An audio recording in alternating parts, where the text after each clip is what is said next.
The main point, of course, is Beatles, Sex Pistols and football hooligans.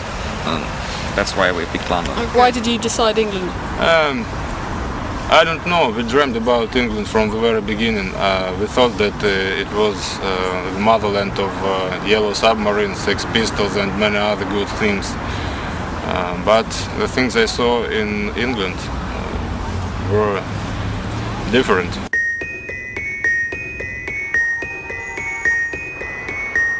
Yes, it is a true story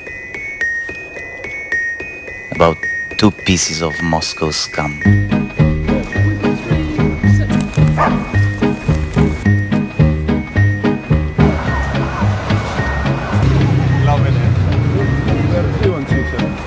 When I first heard about this story, I just thought, oh God, it'd make a great film with these two little thugs who thought they were really hard gangsters. You know, they'll come to London, they'll rip it off. I mean, they are much more babes in the wood. So how long do you reckon to dress this bit? I'm giving it 4 hours. Okay. Because you've just walked up and said how long it is. Yeah. An hour to load up, an hour to dress. The film tells the story of these two self-confessed pieces of Moscow scum, and they come to London to rip it off and write a guide, but of course, you know, nothing really goes according to plan. What? In this country, money can buy you anything, even bloody night food. You just have to have the cash. I'll teach you how to make money.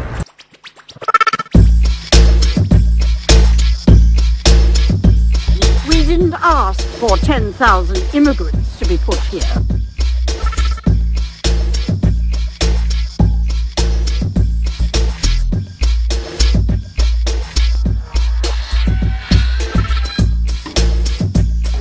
I know I'm doing, really. Yeah, but I know what I'm doing. The DP was Ben Malden. He came from a background of very high-end, award-winning promos, and Edie was phenomenally patient.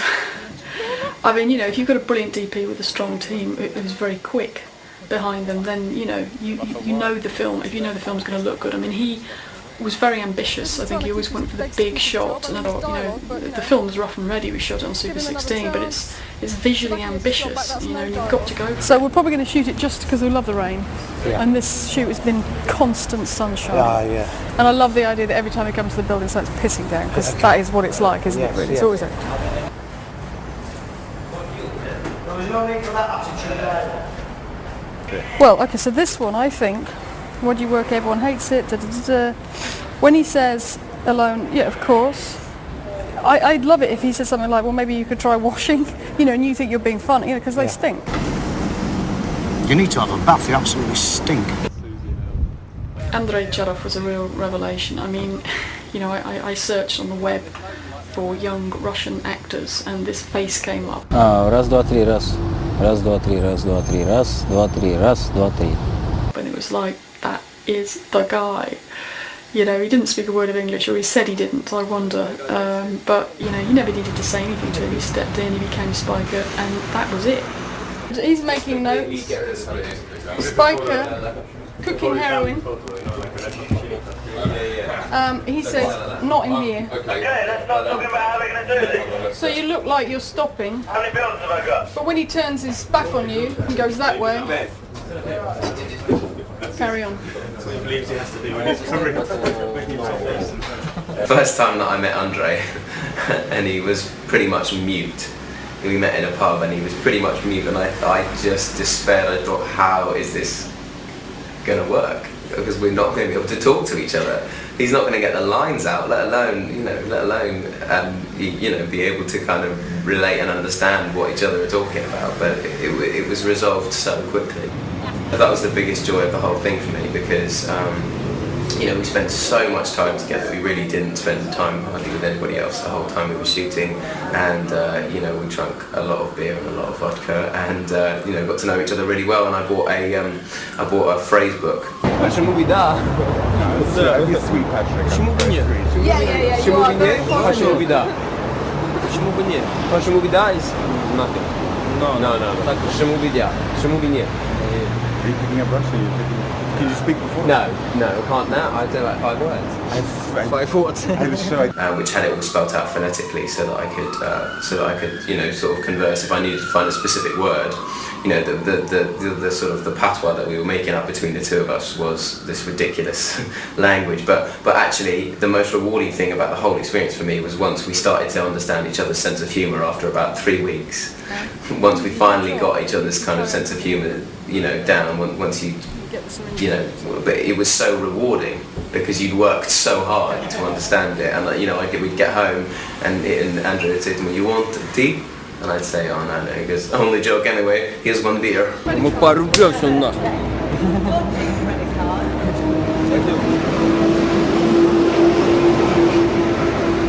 We were racing around London by, you know, tube, bus, cab, any way we could get to film it, and so why not live out the rest of it as much as we could, you know? Yeah. Just try stealing things from shops and then apologise if we get caught. And that was one of the things that drew me to the film in the first place, is that London, to me, is almost the protagonist of the film. You know, it's very much a character as of itself, and it's the character of I think of London that affects Spike and Sabaka, and the way that their friendship goes and the way that their personalities develop is a reaction to how London treats them. You want we sleep in a room full of and she fuckers. Нет замков, которые большевики не смогли бы захватить, и нет городов, которые не сдались бы этим ублюдкам. Понял? Во-первых, человек, такой образ, человек, который, ну, в частности, я веду как человек, который умеет любить, который любит, поэтому поехал.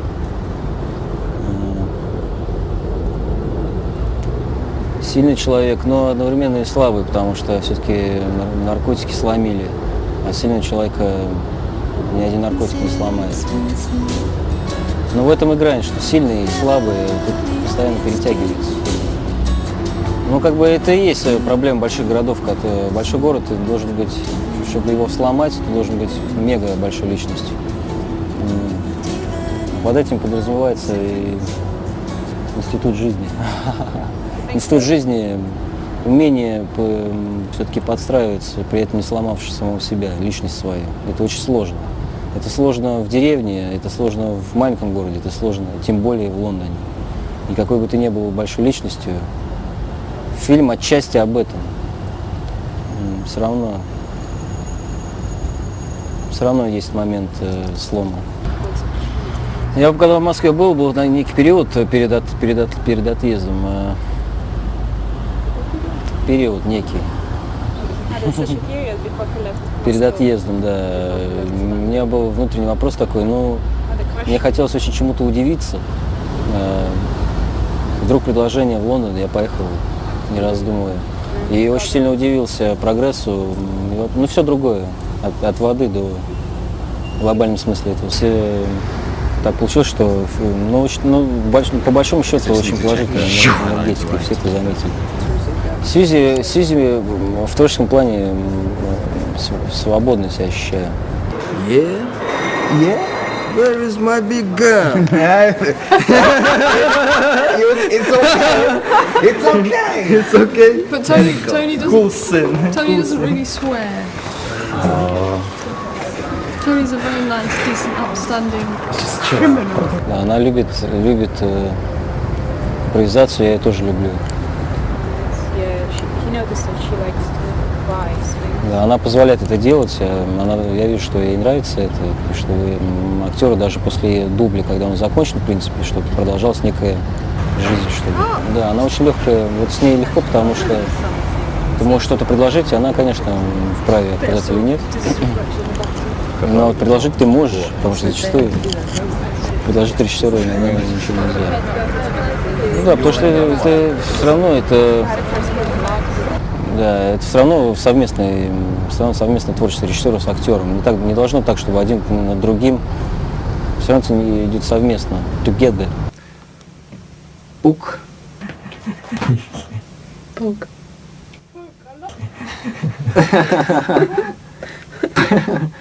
Poke your nose into this. Okay. Poke your nose into these little windows. Ну, конечно, месяц за границей, при этом не отдыхая, а работая. С утра до вечера ты слушаешь английский.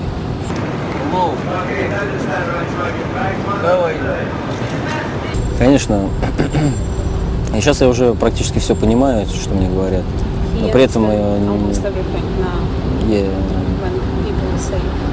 Не хватает пока запас слов. Так как в этом фильме не было четкой постановки похожести этих персонажей, их не было четкого. Поэтому в любом случае получится абсолютно разные. Может быть в чем-то похоже, но немножко другие персонажи, потому что режиссер снимает свое кино. Книжку написали парни, а режиссер Сьюзи, она снимает свое кино, она по-своему видит это. Естественно, поэтому в чем-то да, будут разные, естественно. Дерьмо, блядь, снабжать наркотиками, блядь. Англичанам насрать на власть. Потому что, допустим, ну если уж такая, меня интересует такой вопрос, что в чем они похожи, в чем разница, в чем похожесть. Да, он играет там, если актер приглашает играть Пушкина, естественно, он будет читать, он будет смотреть, ему будут грим накладывать, он будет как-то пытаться быть похожим. Но это один подход, а есть другой подход, за основу брать просто историю. По-своему, как ты ее видишь, это делать. Это правильно, как режиссер. Я так же бы делал. Sound speed, 269, take one. Set.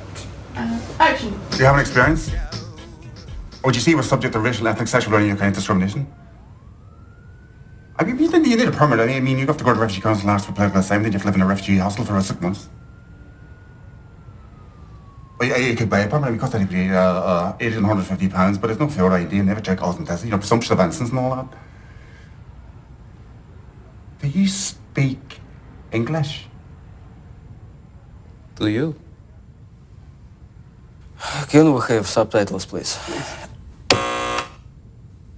You need a work permit visa to work, or somebody's visa you could use.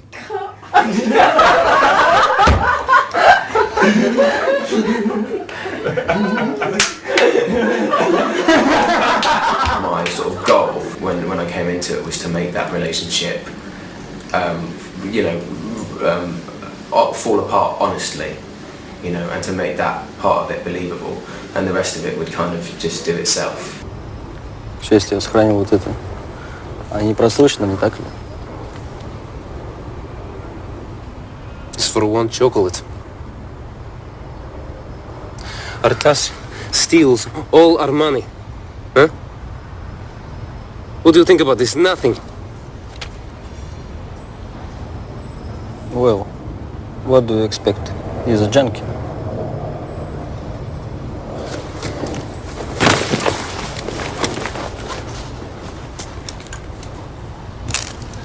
At the time, I didn't realise how sort of politically appropriate, like the film would be, and even on the news a couple of days ago was stories of the sort of degenerate neo-Nazi attitudes of the youth of Russia going around beating up tourists and anyone who's kind of foreign, and people running for political office whose heroes are Stalin and Hitler.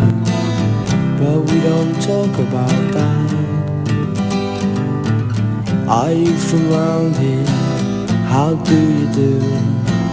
I'd like to talk about that. Talk over gin and teacups and leaves on the lawn. Violence at bus stops. It's obviously micro budget, and then you wanted something absolutely massive. And I know we did have this conversation about you're changing your clothes in phone boxes and stuff like that on Bigga the Bed, and then straight to Caspian, you're the lead. It's $100 million film. And there's something about that kind of fast-paced, almost guerrilla kind of filmmaking that is very, very exciting. Come on, you bastards, let's cross! Caspian took 7 months to shoot. And I had the most wonderful time, and I got to ride horses and swing swords and do all this fantastic stuff. Horses and swords or a squat. You only have half the deposit, you see, so your choices are limited.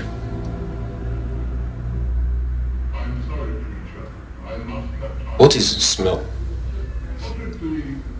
What smell? It's real and it's instant and it's there, and what you do is what you do, and what you get is what you get. And I'm really pleased with it. У тебя нет ни дома, ни денег, ни надежды. Fucking Russians. Вы как зараза во всем мире. Крадете у всех. Moving on. Oh Christ. What happened to your reflector? Look, it fell down there. Someone dropped it. It's a stupidly narrow thing. I want to talk about it.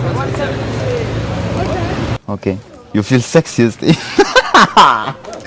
That's nice. A little hot dress. Alright. The hottest guy in Hollywood is?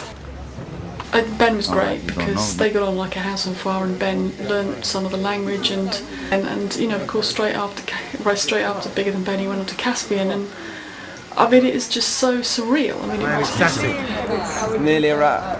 Nearly a rat. You know, you hear all these stories about how difficult low budget films are, and you know what a struggle it is, and of course that's, you know, struggles have got nothing to do with the film industry. I mean, you know, it's the best fun you're going to have. The first time I ever worked on a film set, you know, it was this guy went past in his truck and shouted, "Get a fucking real job," and you know, I never did.